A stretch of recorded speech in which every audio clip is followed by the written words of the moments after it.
Olá pessoal,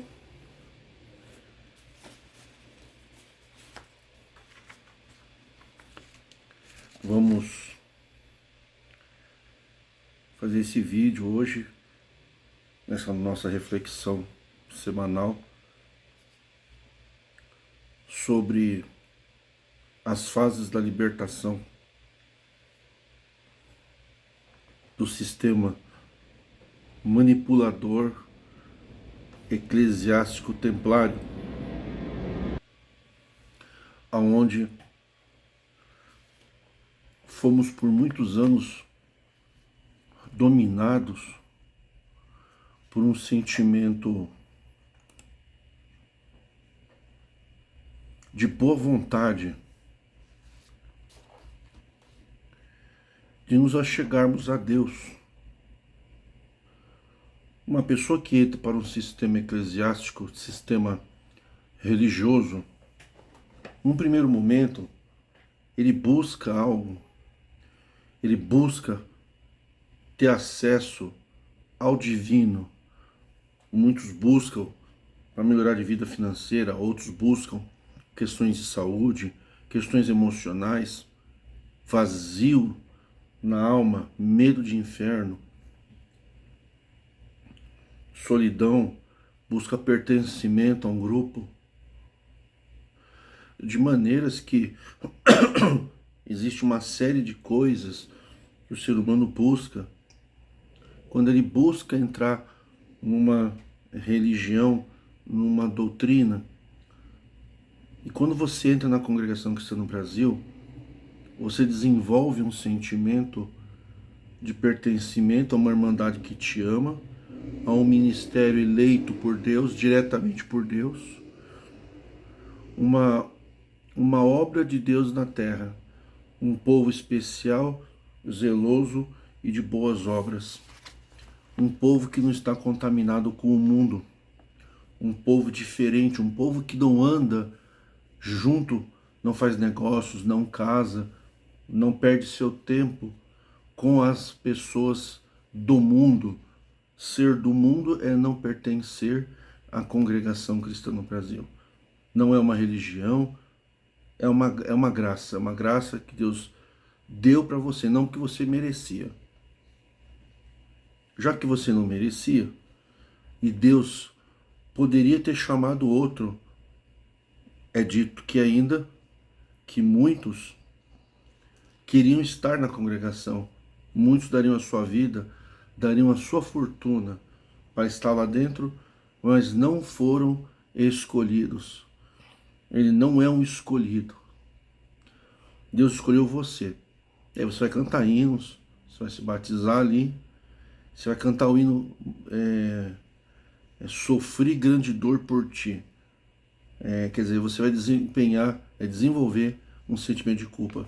Sofri grande dor por ti. Fiz isso, a vida dei por ti. Aí você vai desenvolvendo aos poucos um sentimento de culpa, um sentimento de gratidão a Deus. Você vai viciando na doutrina à medida que você ouve as mesmas pregações e você vive tempos de emoção e de alegria. Para despertar mais fortemente essa doutrina, então você é induzido, como se Deus fora quem pedisse, a cantar hinos que são rezas cantadas. A reza, dizem que na Igreja Católica é tudo rezado, não é oração feita pelo Espírito, mas os hinos são rezas, são adaptações de hinos feitos por outras denominações, outras pessoas, trazidas para a igreja, adaptadas às melodias doutrinais da congregação. Então, a quantidade de hinos que você canta por dia, e pelo tempo que você canta, os anos vão se passando, é aquela melodia que tem aquele efeito emocional forte na alma, mas as palavras que você vai introjetando dentro de você mesmo, você fica dominado por um sentimento de suposta paz, suposta graça, suposta alegria, e você está convencido que ali é o caminho de Deus. Por quê? Não é porque o ancião falou. O ancião cada ancião fala uma coisa, mas você não. Vocês, para não ter risco de um falar uma coisa, outro falar outra, o povo, quando abre a boca na igreja, ele fala sempre as mesmas coisas. Amém, glória a Deus, aleluia, Rei da glória, e Calamanaia. Mas o mais importante, ele não faz o canto gregoriano dentro do salão templário. Ele faz o canto gregoriano católico antigo. Ele faz a melodia. Então eles fizeram um simulacro de orquestra, inventaram uma orquestra sinfônica sem a presença de seres humanos do sexo feminino, deturparam o sentido da orquestra, a visão, o sentido da orquestra sinfônica de trazer para o mundo humano as melodias produzidas pela fórmula de sons. Eles inventaram então uma forma de que os operadores de instrumentos sejam apenas homens. Deturparam o sentido e colocaram para o povo falar a doutrina da congregação. Então você canta como? Se tem hinos que é Jesus falando com você, você fazendo confissões, você falando que declarações que você é feliz, sou feliz, sou feliz, sou feliz, pois achei que me conduz ao meu país. E aí você aos poucos vai se divorciando dos seus direitos constitucionais do país que efetivamente você vive, que é o Brasil, e vai indo para um país espiritual, imaginário, israelita. Você lê toda noite para pregações da doutrina do judaísmo. O Velho Testamento é uma doutrina de judaísmo, é para os judeus. Tanto é verdade que quem está no judaísmo não aceita a presença de Jesus como Messias prometido, que ia esmagar as nações com vara de ferro.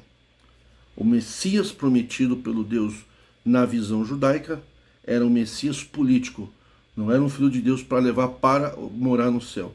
Nunca foi prometido morar no céu.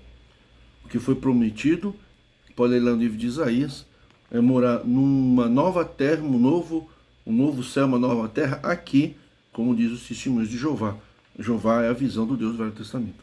Quem estuda o Velho Testamento sabe que o novo céu e a nova terra do Velho Testamento, lá em Isaías 38 por ali, o profeta Isaías diz que de uma lua nova, de uma lua até outra lua, do sol e de noite, ia acontecer certas coisas, que a serpente ia passar por lá, os ursos, os animais que são demônios, né?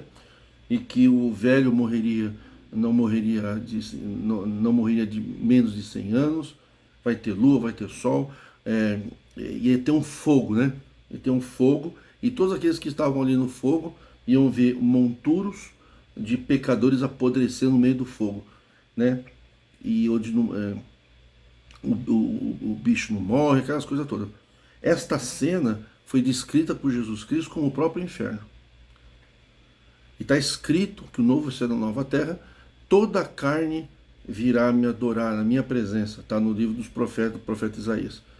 Jesus falou, até alguns apóstolos falaram que carne e sangue não é do reino dos céus. Então, são doutrinas diferentes. Então, aplica-se o judaísmo do Velho Testamento nas pessoas. Elas acreditam que são israelitas, se tornam seguidores de um Deus israelita, sendo brasileiros, abre mão dos seus direitos constitucionais e faz ou deixa de fazer algo segundo a doutrina da congregação que ele canta, ele introjecta. É mais fácil você cantar repetitivamente, cantando, sem pensar e sentindo emoções pela beleza da melodia, do floreado, as doutrinas, você introjetando em você, do que o ancião repetitivo.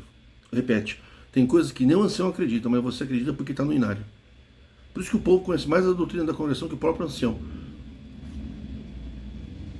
Agora o ancião, ele fala o que quer. O povo não. O povo tem que falar só aquilo que já está determinado a falar, que são os hinos. Então você vai entendendo isso com o tempo, e aí você entra na primeira fase da sua libertação, que é o reconhecimento da manipulação. Quando você começa a reconhecer a manipulação, você começa a entender que tudo gira em torno do medo e da falta de transparência. Aí você começa a perceber as contradições bíblicas, aí você começa a perceber que as passagens bíblicas são feitas para manipular a tua vontade em relação a Deus, colocar Deus como um projeto de um ser humano que tem raiva, que tem ódio, que é narcisista, que quer toda a glória para ele, que quer ser que quer ser adorado, bajulado, toda honra para si mesmo. É uma visão judaica de Deus, onde nós somos servos e temos um sacerdote. Jesus Cristo não falou nada disso. Porque nós não somos mais servos, somos amigos. Depois, o apóstolo Paulo, fundador do cristianismo da Igreja Católica, não tem nada a ver com Jesus, colocou como cabeça Pedro. Tirou Jesus da jogada, botou Paulo e estabeleceu o sistema sacerdotal, que é, uns Deus levantou para pastor, outros Deus levantou para bispo, para diácono, um monte de coisa. E Jesus não falou nada disso. Jesus falou: levantai discípulos. Todo mundo é discípulo na igreja invisível de Jesus Cristo. A igreja de Jesus Cristo são pessoas. Na igreja do judaísmo pós-moderno, é uma doutrina de judaísmo onde prevalece as passagens do Velho Testamento, coloca Jesus como boneco fantoche, garoto propaganda, e implanta o esterco judaico, da doutrina judaica do apóstolo Paulo. Paulo disse: agora convertido, tendo sido fariseu, trago tudo o que eu aprendi como esterco. Então, o alimento das árvores dessa nova geração de judaizantes cristãos, nessa versão aportuguesada, nós somos árvores com esterco judaico, com esterco do judaísmo. E aí já é essa confusão. Quando a pessoa começa a entender que em cima dessa doutrina do medo do Velho Testamento, que Deus manda matar criança, manda matar isso, manda matar aquele, doutrina, discrimina homossexual, discrimina mulher, toda essa doutrina de apedrejamento, é o que a congregação vive. A congregação é uma igreja de Moisés, só que não põe Moisés, põe Jesus Cristo. A capa, a roupa é de Jesus, mas o espírito é de Moisés. Pode ver que a congregação é uma igreja cinza, e ela é uma igreja judaizante. Ela só tem a capa de igreja de Jesus Cristo. Jesus é um boneco. O foco na congregação é manipulação, medo de inferno, Velho Testamento, ameaças e Jesus por último lugar. Falou Jesus, a igreja esfria. Falou que o profeta mandou matar, escândalos, confusões, o povo gosta. É que nem a audiência dos canais críticos. Falou de Jesus, a audiência cai. Falou de crescimento intelectual, a pessoa cai. Falou de escândalo, de apedrejamento, poder apedrejar um ancião adúltero, apedrejar uma pessoa que caiu numa pregação errada, poder apedrejar as pessoas que estão erradas, aí a audiência cresce. Quanto mais apedrejamento, mais audiência, mais bajulação, mais audiência. Dada essa introdução, feito esse entendimento, nós precisamos refletir também sobre os comportamentos. É por isso que os canais que pegam essas pregações e fazem uma análise crítica das contradições em relação à Bíblia, em relação à lei, em relação ao que eles mesmos falam, esses canais que pegam a pregação e vão fazendo o destrinchamento da pregação, são importantes, porque eles ajudam você a entender, refletir um pouco, fazer o cérebro funcionar um pouco. Por quê? Porque o cérebro está congelado pelas emoções. Entendeu? O cérebro fica congelado, ele se vive só de emoções. Então você vai buscar na conversão, um dia você está triste, um dia você está alegre, quando você está triste, começa a chantagem, que eu não volto mais aqui, aí Deus fala com você. O inimigo correu atrás de mim até a porta, depois o inimigo ficou na sala esperando voltar da igreja, eu ponho a mão na massa dentro do diabo. Então fica essa jogatina, já jogatina espiritual. Quando você começa a entender isso, você está nessa primeira fase da sua evolução, você começa a entrar então na segunda fase, que é a reflexão sobre a sua vida, sobre as doutrinas. Eu fiz umas anotações porque eu não quero ficar me perdendo no foco, tá, pessoal? Como foi viver debaixo das doutrinas manipuladoras e da chantagem emocional? Você consegue entender isso? Que Deus não quer que você corte o cabelo, Deus não quer que você ponha uma calça comprida, Deus acha que a doutrina do machismo, do conservadorismo machista, se a mulher se veste de uma maneira mais à vontade, como ela se sente bem, ela é causadora dos instintos adulterinos dos homens. Que ela precisa se vestir de uma tal forma para que o homem não a assedie. Jesus não falou nada disso, que se teu olho te faz pecar, arranca o teu olho e não destruir o objeto da sua idolatria, da sua cobiça. Não é a mulher que tem que colocar o vestido. É você que tem que deixar de ser canalha e sem vergonha. É você que tem que deixar de ser adúltero no coração, porque adultério é na congregação que nem no Velho Testamento. É só quando tem introdução peniana, pênis e vagina. Aí quando ocorre isso, tem adultério. Mas se no coração a pessoa falar, eu sempre desejei aquela mulher, mas você pecou, enfiou, desculpa falar, mas é isso. Não, eu só encostei, mas não enfiei. Ah, você encostou, mas você não enfiou? Então não tem adultério, é fraqueza. É a doutrina do Velho Testamento. No Novo Testamento, Jesus falou nada disso, que o pecado está no coração. Então, é que no Velho Testamento Davi falou que o meu coração pecou, a minha boca não transgrediu. Jesus não falou nada disso, isso é judaísmo. Jesus falou, independente de você falar ou não falar, você já está pecando no coração. No Velho Testamento, matar era tirar a vida humana. No Novo Testamento, para Jesus, matar é maltratar e causar dor no próximo. Aquele que causa dor no próximo, que aborrece seu irmão, é homicida. Aborrecer quer dizer fazer mal. Então nós temos muitos homicidas dentro da igreja, que maltratam as pessoas. E temos homicidas também interdenominacionais, intercríticos, também nós temos bastante homicidas no mundo crítico, com raras exceções. Nós temos homicidas de ministério, temos homicidas nas famílias e temos homicidas em relação à igreja e ao mundo, as pessoas que não são do mundo. A gente aborrece, maltrata, ofende as outras religiões, nós somos homicidas. Quando você começa a entender isso, você já está num novo patamar. Como que essas amarras, né? Como que é a sua vida? Como você vai seguir a tua vida sem pertencer a um ambiente tóxico? Tem pessoas que no final da vida não pode parar de fumar. Se ele parar de fumar, ele morre. Para manter-se vivo, ele tem que continuar fumando. Tem pessoas que, para continuar sendo feliz, ele tem que manter a toxicidão eclesiástica, intelectual que ele traz do ranço da igreja. Aí fica naquele dilema. Eu vou ou não vou? Eu mudo ou não mudo? Como é viver fora do mundo tóxico do tapinha nas costas? Quando você é falso, você finge que você não tem pecado nenhum erro, nenhum defeito. Não bate a tapinha nas tuas costas. Quando você assume quem verdadeiramente você é, você recebe um pé na bunda, você é um pecador, está cortado. É a igreja do Velho Testamento. Você não é valorizado pelo que você sente, por ser sincero. Você não aumenta a credibilidade na medida que você confessa os seus pecados e mostra quem você é. Você é valorizado na medida que você oculta o pecado e mostra uma aparência, para brilhar mais e mais o nome da instituição.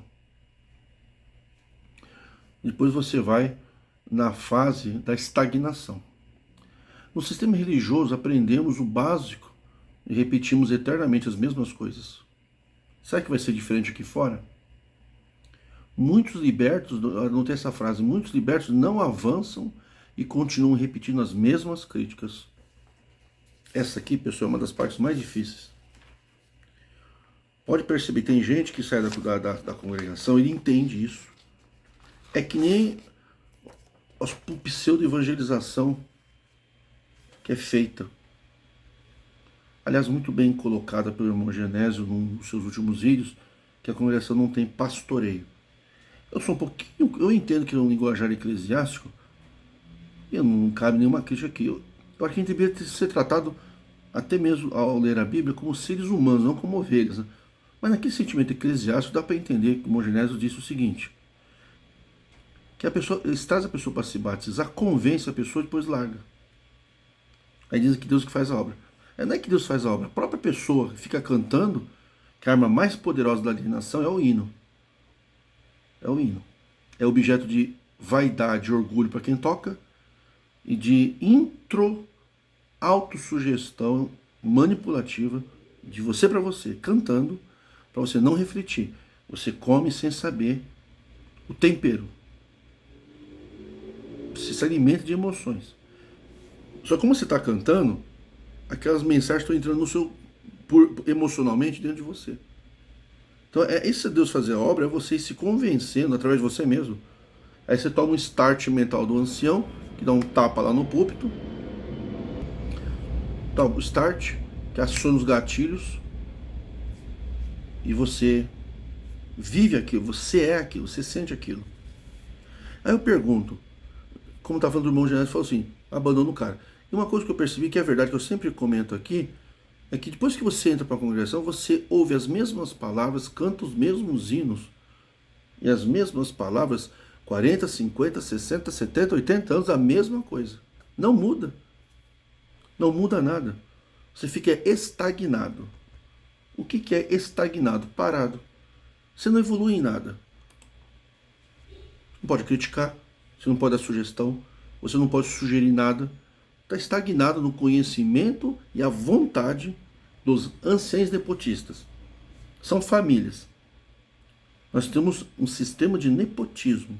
Estamos refém, quem está dentro da congregação, está refém dos caprichos e vontades das famílias mais tradicionais, que vão estabelecendo no ministério parentes, amigos e empresários que fazem troca de favor.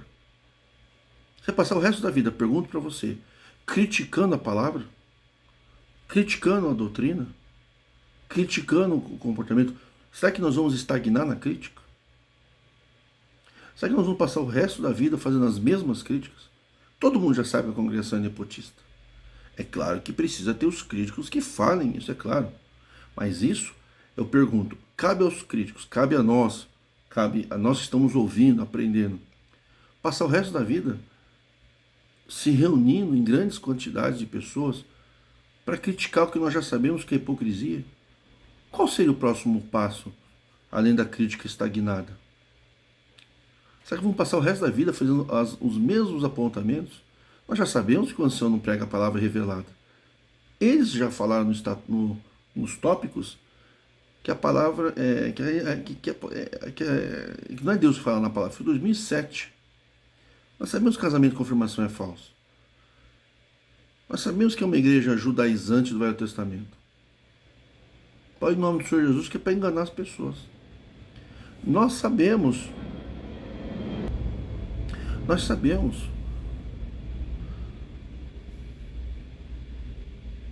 Sabe, eu percebo que às vezes as pessoas, e eu também, serve para mim, viu? Fica estagnado nas mesmas críticas. E depois, gente, qual seria o próximo passo? Será que nos tornamos piores do que quando estávamos na congregação? Será que nós trazemos conosco os costumes de fariseus trazidos lá da CCB para a nossa vida? Será que a gente continua julgando constantemente? Saímos da igreja ainda criticando e julgando incessantemente? Será que nós continuamos sendo hipócritas, pregando moralidade, mas não aplicamos em nossas próprias vidas? Será que nós temos ainda algum orgulho espiritual? Eu sou de perto da CCB, eu tenho mais esclarecimento, eu montei uma dissidência, eu pertenço a tal denominação, nós aqui temos liberdade, nós aqui não fazemos nada errado. Quantas pessoas na dissidência são muito mais orgulhosos do que o quanto era na CCB? Na CCB ele falava que estava na soberana vocação. Na dissidência ele fala, agora sim nós alcançamos entendimento. Coitado do povo da CCB. Será que o pessoal do ministério, das denominações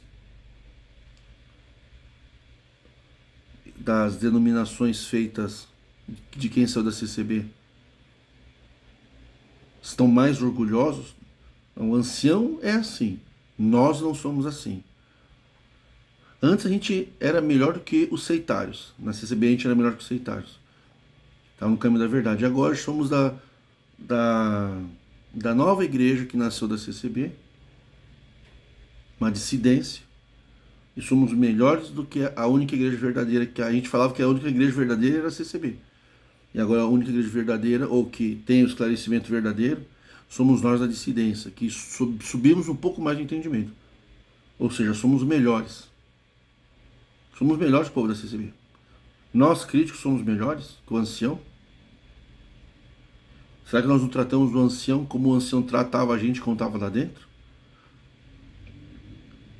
Esse orgulho espiritual, será que saiu de nós? O ritualismo vazio, mantemos, a gente se sente, né? Pregamos, nos apegamos a práticas superficiais sem buscar um significado profundo. Tem pessoas que saem da congregação e ficam cantando o hino da congregação, letras, trazendo a manipulação para a vida de fora. Será que você saiu da congregação e continua acreditando que certas roupas faz de você um ser humano melhor? Que Deus vai amar você, mulher, se você não cortar o cabelo? Se você continuar com o cabelo com, entre aspas, cara de crente? Será que o teu vestido mostra que você é uma mulher que tem valores nobres, cristãos e humanos? Você continua achando, você saiu da congregação, continua acreditando que se você não fizer a vontade de Deus, Deus vai te mandar você para o inferno? Você continua trazendo esses valores na sua vida? Você continua focando para si mesmo regras rígidas? Mesmo totalmente fora do contexto religioso que você saiu, mas você continua sendo rigoroso na vida dos teus filhos, da tua família, moralista, fundamentalista. Você lá na igreja aprendeu com a doutrina judaizante de Moisés a discriminar o homossexual. Você aprendeu com Paulo. Paulo é o fundador do cristianismo mosaico. É o cristianismo que discrimina a mulher e discrimina homossexuais e outras minorias. Jesus nunca discriminou mulher e Jesus nunca discriminou homossexual. Você continua discriminando, então você continua seguindo a doutrina de Moisés em nome de Jesus, é isso? Você continua achando que você é hétero, você é melhor que um homossexual? Ou você fala que tem bastante amigos, finge por dentro, teu coração está contaminado por esse câncer? Toda forma de discriminação é um ato de violência. Na igreja, o sistema religioso, a gente não chama de câncer moral. A gente chama de virtude, de guardar a palavra. Mas é um câncer, é um ato de violência. Você continua sendo assim depois que você saiu do sistema eclesiástico. O sistema eclesiástico inteiro está sob a doutrina de Moisés, discriminando mulher, discriminando homossexual, pregando o Velho Testamento e colocando Jesus como um boneco sentado no púlpito. Você continua não aceitando crítica? Quando alguém faz uma crítica para você, você revida? Você ofende? Você continua massacrando pessoas que você acha que é mais fraco que você?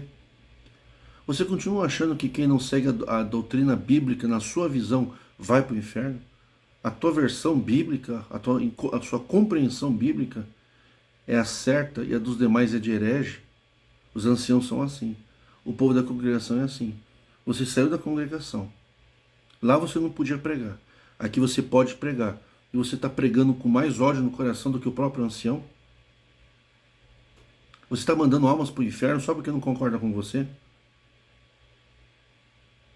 Você está massacrando pessoas que também têm um ministério. Crítica é um ministério. E isso na acepção eclesiástica. Os melhores momentos para uma igreja crescer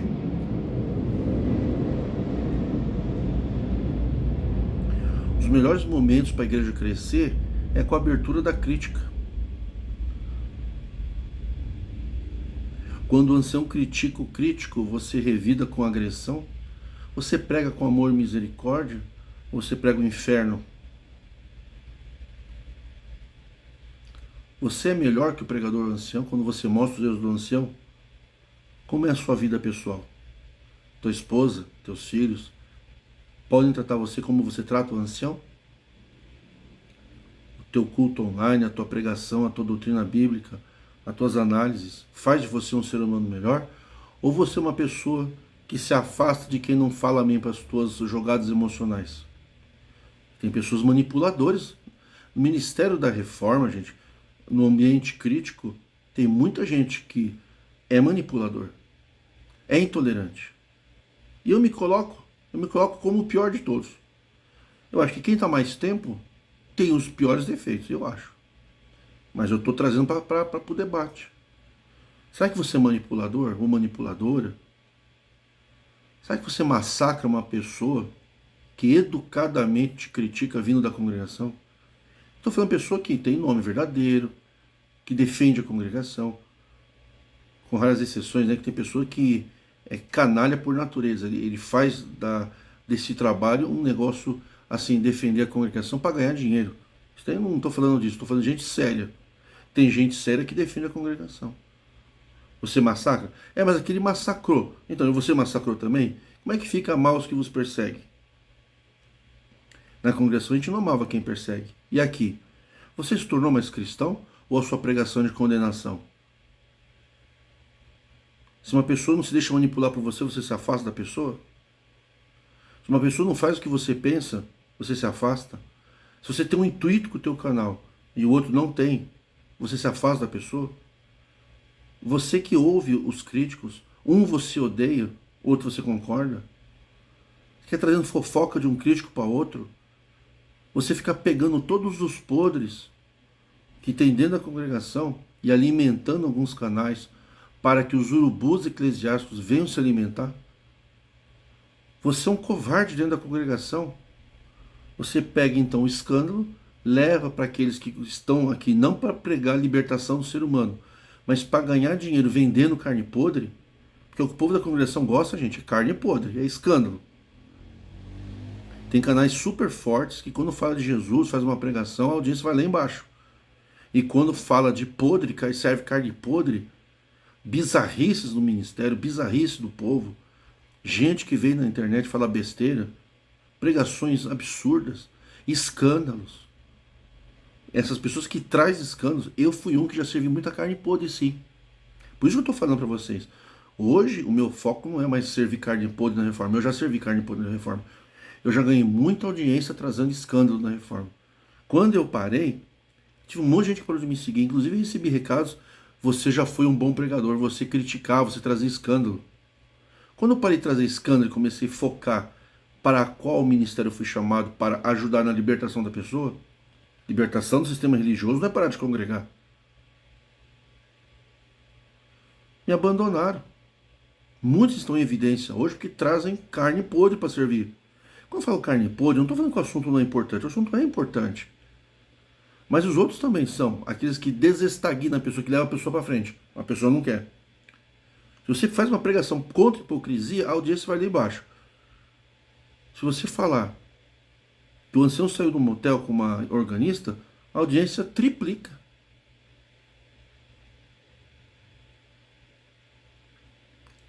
Será que nós somos piores do que quando estávamos na congregação? Na congregação a gente não tinha liberdade para falar nada. E agora que a gente tem liberdade para falar, a gente só fala o defeito dos erros dos outros. E os nossos defeitos? A nossa vaidade? E o nosso ego? Para quem estamos pregando? Estamos aqui, como eu já fiz um vídeo nesse canal, pode pesquisar, os dois púlpitos, ou o segundo púlpito da CCB. É o púlpito do crítico. O púlpito poderoso. Nós estamos aqui para ajudar as pessoas a fortalecer-se intelectualmente, espiritualmente, conhecimento bíblico, alguns são focados nisso. Vai ficar focado no verdadeiro evangelho e crescer? Ou no verdadeiro evangelho e massacrar o ancião? Ah, Deus está sendo hipócrita. Não, não estou sendo hipócrita. Eu acho que é importante a crítica. Eu estou perguntando o que vem depois. Será que daqui 50 anos vamos estar mostrando os erros das pregações? Igual o ancião vai ficar falando mal do crítico? Nesse ponto a congregação melhorou. Se vocês pegarem como era a doutrina em 2001, quando eu comecei a pregar, depois com a vinda dos novos críticos, e o que a congregação fez hoje, ela mudou bastante. Mudou na aparência, porque o sentimento de hipocrisia e orgulho é imenso. Na congregação você passa uma pessoa que não é da congregação, você atravessa a calçada. Tem muita gente que sai da congregação e ele quer fazer as pessoas saírem da congregação. Uma coisa é você falar, eu falo, o melhor da vida de vocês é sair da congregação. Mas o que adianta sair da congregação se você trouxe todo o escopo dentro de você? Você trouxe tudo dentro de você. Você continua assistindo culto online, continua se envenenando. Culto online, culto presencial, doutrinas, hinos, tópicos. É verdadeiro veneno, gente. Para desconstruir o ser humano. Fica estagnado o resto da vida. Não vai estudar direito? Você não vai estudar psicologia? Você não vai estudar... Você não vai ouvir terapeutas? Terapeutas que trabalham com o mundo religioso? Traumas religiosos? Traumas emocionais? Você não vai estudar canais que falam sobre narcisismo? Você não vai voltar a estudar? Você fica horas, às vezes, num debate de CCB e não gasta meia hora lendo um livro, fazendo um curso online. Sua vida está estagnada. Se fazendo de ovelhinha perdida. Nós não somos ovelhas perdidas. Parar de congregar não é ser ovelha perdida. Ovelha perdida é quem age como animal que precisa de ser guiado por um pastor que depois vai levar, arrancar lã e vai levar para o churrasco, para alimentar a riqueza do pastor.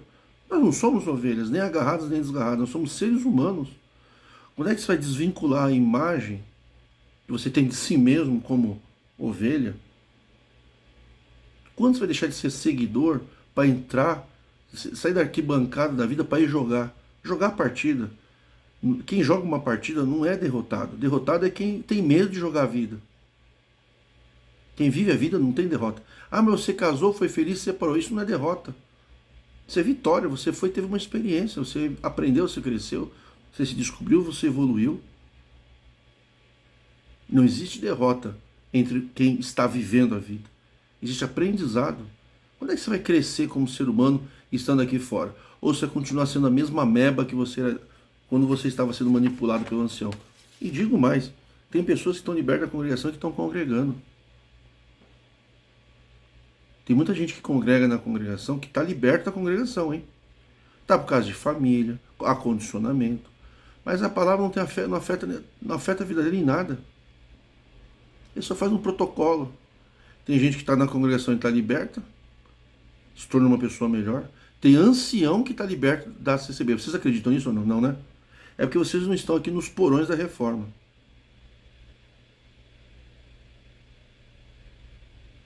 Tem ancião que está escondendo pseudos pecados do povo. Ah, eu adulterei, eu fiz isso, eu fiz sexo no casamento. O ancião aconselha para não falar para ninguém. O Ministério de Pinhais, eu critiquei muitos anos o ancião Furquim. O mais velho, né? Que eu sei que deve ter deixado um monte de parente no ministério. O antigão. Tinha letras garrafais no meu canal. Quem conhece mais antigo sabe. Furquim, Furquim. Mas olha agora, o ministério chegou para um cliente meu. Falou, nós não estamos cortando você e aconselhamos você a não tocar. Não estamos proibindo você de tocar. Poxa, isso é um ato de respeito. Tem pessoas que não tocam e não foram cortadas. Ele se sentiu de não tocar. O ministério precisa parar de cortar a liberdade dos músicos, das organistas, dos que têm cargo. Cortar a liberdade das pessoas. O ministério possa até entender. Se o ministério ensinar o povo, não use da liberdade no culto se você não se sentir digno, igual a Santa Ceia. A pessoa tem que saber quando ela pode tocar ou não. Tem pessoas que ela mesma se priva de chamar o hino, de orar. Ela tem uma independência emocional. Bom, já estou 5, 10 anos sem tocar. Agora eu me sinto em condições de tocar. Já superei tudo aquilo, já entendi. Aí ele volta a tocar. Isso é fé para com Deus. Pessoas com liberdade. Ninguém é cortado. Mas são ensinados a, né, se auto-redimir com Deus diretamente. Sem exposição, vergonha alheia diante do povo.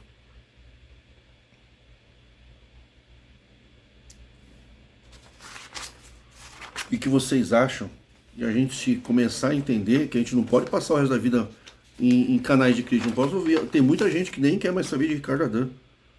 Tem muita gente que às vezes aparece no meu canal uma vez por ano só para me dar os felizes aniversário e não me ouve mais. Tá certo? Não tem que ficar me ouvindo, compartilhando, dando like, dando joinha, nada. Ouviu, entendeu? Vai seguir a vida. Nem é passar o resto da vida ouvindo qualquer crítico. Será que a nossa libertação é apenas parar de congregar e criticar?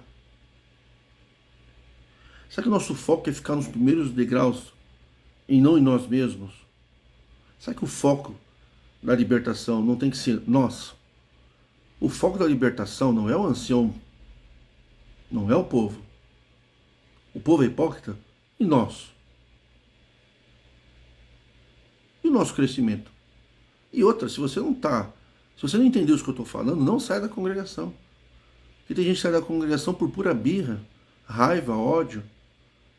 Tem gente que foi cortado da congregação, nem congrega mais, tem ressentimentos e mágoas. Mas ele não está liberto. Ele continua sendo um CCBniano. Tem um monte de gente que não congrega mais, que ele é pior que o cara da CCB. Tem mais ódio que muita gente. Tem gente dentro da congregação que tem amor verdadeiro no coração.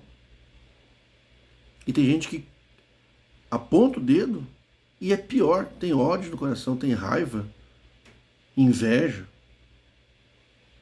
cinismo, orgulhoso, quer ser melhor que os outros. Meu canal é melhor, minha audiência é melhor. Eu sou melhor que o ancião, eu sou melhor. Não, gente, o ancião também tem problemas emocionais. Tem ancião buscando o evangelho aí em outros canais aí e trazendo para dentro da igreja. Tem ancião, tem povo da congregação que está buscando crescimento intelectual. Chega uma hora que ele não se sente mais bem, porque o ambiente é muito tóxico.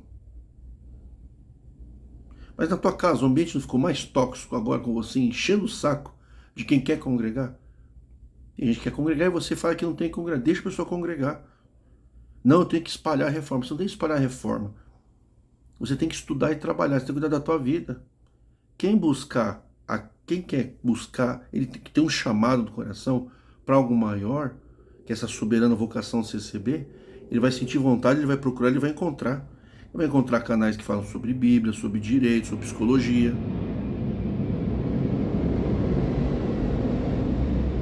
A verdadeira libertação é a gente crescer, não importa se está dentro ou fora da congregação, estando fora, se libertar de uma série de valores que nós adquirimos com a baixa escória intelectual, com a baixa escória eclesiástica, tendo novas visões de mundo, novos conceitos, deixar de ser homofóbico, miscigenomia,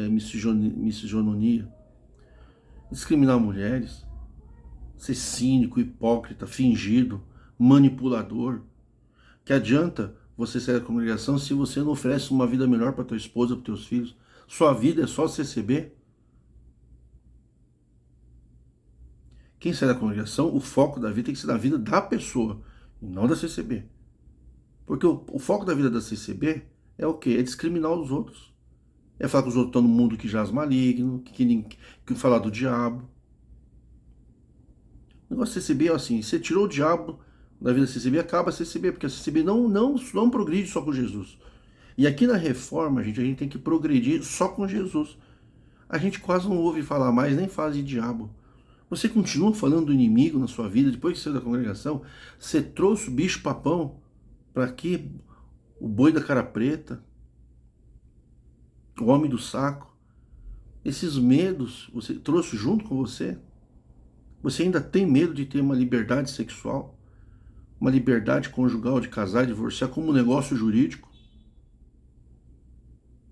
Seus valores, quais são? Você não trai porque você é proibido, vai para o inferno? Ou você não trai porque você ama? Seu relacionamento, como é que tá? A temperatura ainda é medida pelo beijo?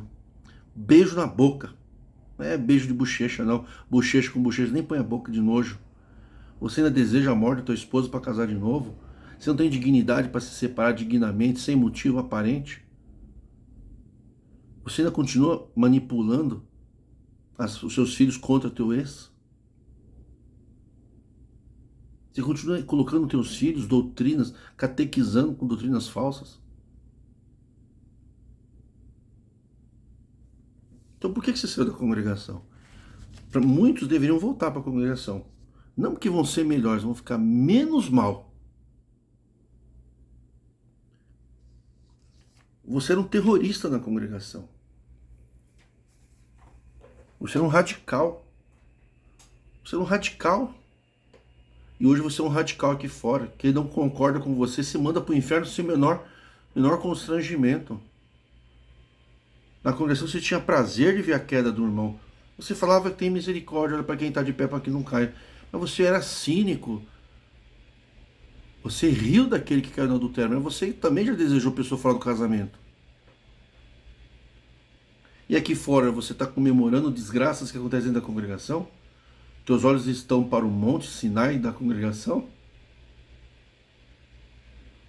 Ou os seus olhos estão para os montes dos teus defeitos dentro de você? Qual o teu foco? Será que você não se tornou uma pessoa pior? Será que você não é o mesmo cínico? Você comemora quando uma pessoa sai da congregação? Você odeia quando uma pessoa volta para a congregação? Mas ele falou que não ia voltar e voltou. Então, o que você tem a ver com isso? Você é igual da povo da congregação. O que você tem a ver com a vida dos outros? Você ainda usa saia, irmã? Por causa da doutrina? Usar saia por beleza é uma coisa. Agora, estar condicionado a usar vestidos e saias antigos e dizer que gosta, não é porque você gosta, foi condicionado. Ai, ai, ai, ai, ai. Ai, ai, ai, ai, ai. Você se divorciou e não trocou seu nome? Continua odiando os católicos? Continua fazendo alienação parental? Com os filhos? Semeando discórdia na tua família? Fazendo fofoca de crítico para crítico? Pega uma podre ali, fala mal de um, fala mal para cá, criando intriga. Você saiu daqui, como tem muito ancião que persegue conserva. Você é uma pessoa que persegue, pratica stalking na internet. E não é só contra os que estão no canal, é aqueles que estão em uma plateia gigantesca de críticos hoje. Não é que nem 2001. Em 2001 não tinha plateia, só tinha pregação para ninguém. Em 2002 começou a vir gente, começou os primeiros grupinhos de amigos. Ezequiel, Reginaldo, Jair, um monte de gente, vocês nem imaginam. Ezequiel é o maior nome da reforma atual, que ninguém conhece. Eu conheço, o irmão Jair conheceu. É uma pena. Ele está na Igreja Batista. Para salvar o casamento dele, ele teve que parar de falar com a congregação. A esposa dele não aceitava mais. Estava trazendo tudo aquilo para a vida pessoal deles. Ele abandonou a reforma. Certo ele. Mas o que eu aprendi com ele, eu carrego até hoje no meu coração. Se você não falasse de Jesus, se você viesse de um outro lugar, nunca ouviu falar de Jesus, você viu Ezequiel, não, tem alguma coisa diferente nesse homem. Um homem normal. O maior expoente da reforma. Os maiores expoentes da reforma não são os que pregam, hein? São os que são exemplos. Você que está dentro da congregação, você é uma pessoa liberta, a tua presença incomoda os espíritos ruins lá de dentro. Você é uma pedra de tropeço, mas é uma pedra de libertação para outros. Para se libertar, não é se libertar de congregar, libertar do ancião, libertar. Não é se libertar da doutrina, não. É se libertar de você mesmo. Quem te amarrou nessa doutrina não foi o ancião. Foi você. Sabe por que a doutrina do ancião serviu para você? Porque ele atingiu você naquilo que você tinha mais problemático, que é o teu ego e o teu orgulho. Uma pessoa emancipada intelectualmente, ele não entra na congregação. Quando ele vê esses discursos, que Deus é por nós, ninguém será contra nós, essas doutrinas narcisistas bíblicas, excluindo as palavras de Jesus, colocando a gente como pessoas especiais, que não deve nem saudar quem não é da igreja. Quem se amarrou com tudo isso, com as doutrinas da congregação, tudo, foi você. E muitas vezes você sabia que estava errado, mas você preferiu ficar por quê? Medo de ser abandonado. Medo de começar do zero. E eu falo porque eu passei por isso, perdi todas as minhas amizades. Eu só consegui construir uma vida nova. Por isso foi lá no Paraná, quando eu voltei a estudar. Fiz voltar com 40 anos, não tinha mais nada na vida, perdi tudo. Até parentes. Comecei do zero, só os meus filhos e a mãe dos meus filhos, que era minha amiga. E um parente ou outro da família dela, pessoas muito boas.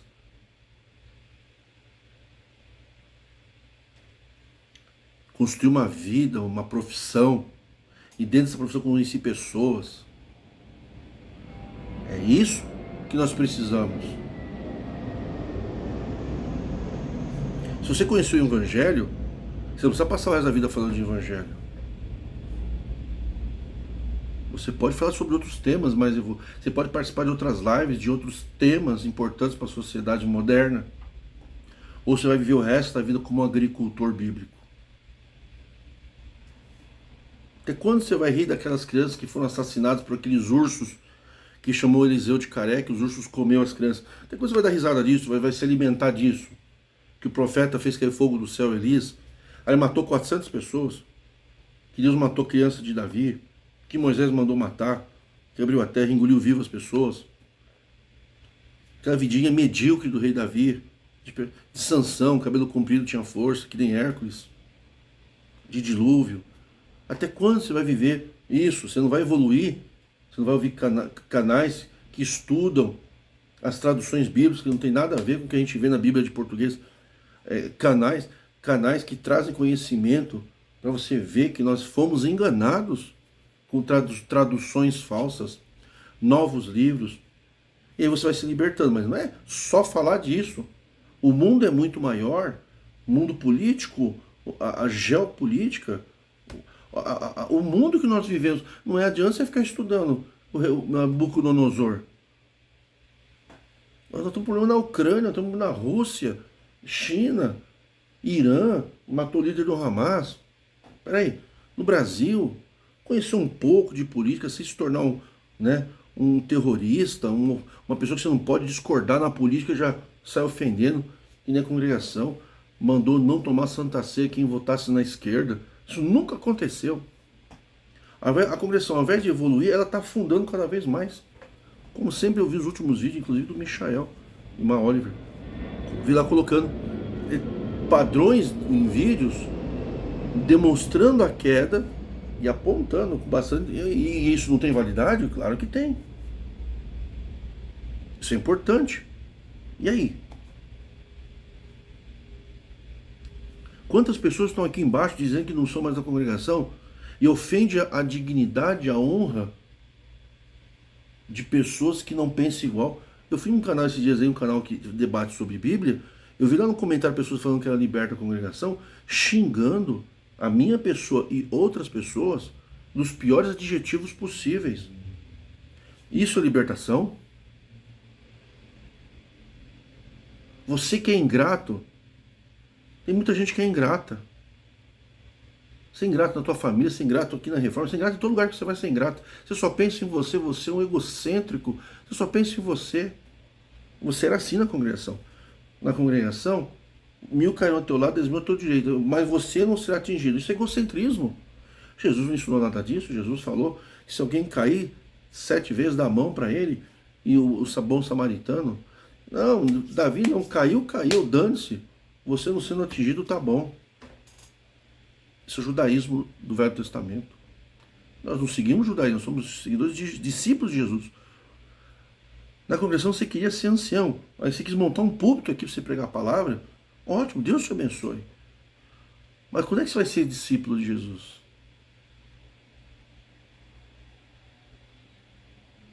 O topo máximo da pirâmide do sistema episcopal eclesiástico templário é ministério.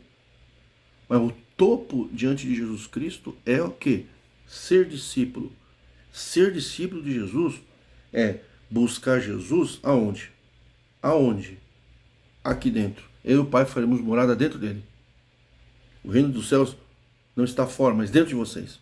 Ora, se está dentro de vocês, você tem que remover as montanhas que te atrapalham de você e ter um contato com a espiritualidade. Então o seu trabalho ele é interno, é interior. É o teu defeito. Aquele que não tem pecado atira a primeira pedra. Uma reflexão sobre os teus pecados. E não que nem na congregação do Velho Testamento, que você ataca a pedra do pecador. Mas você não ataca a pedra por quê? Porque você reflete sobre você. Então você tem uma visão mais sincera e menos hipócrita. É isso que é ser discípulo de Jesus. Ser discípulo de Jesus não é discriminar o homossexual. Ser discípulo de Jesus é ver o que a pessoa tem de bom. Os valores que a pessoa tem de bom. Se a pessoa tem um significado, ele é um divorciado. Ele não é um divorciado, ele é um ser humano. Ela não é uma mãe solteira. Ela é uma ser humana. Um ser humano, mulher, que cuida dos seus filhos. com luto. Você sabe o que aquela mulher está passando? Como é que você chama filho do pecado aquela mulher que tem um filho fora do casamento? Ou que teve um filho antes de casar e o marido foi embora? Como que você pode tratar as pessoas com esses adjetivos tão perversos? Você é muito mais perigoso para a sociedade do que quando você era dentro da congregação. Quem é você falar para falar do povo da congregação se você se tornou muito mais arrogante agora? Agora eu conheço a reforma. Agora eu sou liberto. Você dá risada. Não mostra onde está o erro. Sem atacar a pessoa. Não aponta o dedo, não cria adjetivos, apelidos, adjetivos que rebaixam. Tô falando para mim, isso aqui, gente, é para milhares de pessoas. Os primeiros que apanham aqui somos nós que estamos aqui, todos nós. Que cínico seria eu se eu já não tivesse errado e falasse, não, eu estou aconselhando porque eu sou bom. Não. Eu estou falando para todos os cristãos os erros que eu já cometi e muitos ainda cometo. Não faz muito tempo foi repreendido, teve que pedir perdão também. Para não ser cínico. Enquanto tem um monte de gente aí fora articulando, sabe? Antigamente levava os casos para o ministério. Hoje tem gente que ameaça as pessoas. Vou levar isso daqui para aquele crítico expor da internet, como forma de chantagem. Uns querem usar os críticos como para chantagem no ministério. Se vocês não reverem a nossa situação, nós vamos levar para a internet e fazer um escândalo. Isso é chantagem. Isso não é evolução, isso é chantagem. Ah, meu amigo. Se você saiu da baixa escória eclesiástica e intelectual, você tem que trocar suas vestes. Não precisa, você tem que trocar suas vestes. Mas antes de trocar suas vestes, tomar um banho. Ressignificar a tua vida. Ressignificar. Não te culpar, te condenar. Ah, eu era um merda, agora me batizei, agora sou um homem bom. Não. Teve muita coisa boa que você fez, que você errou, mas estava cheio de boas intenções, você não tinha maturidade. Você não pode simplesmente falar que o seu passado é uma merda. Eu estava uma merda na congregação. Tudo que eu fiz lá é uma merda. Não. Você fez o teu melhor.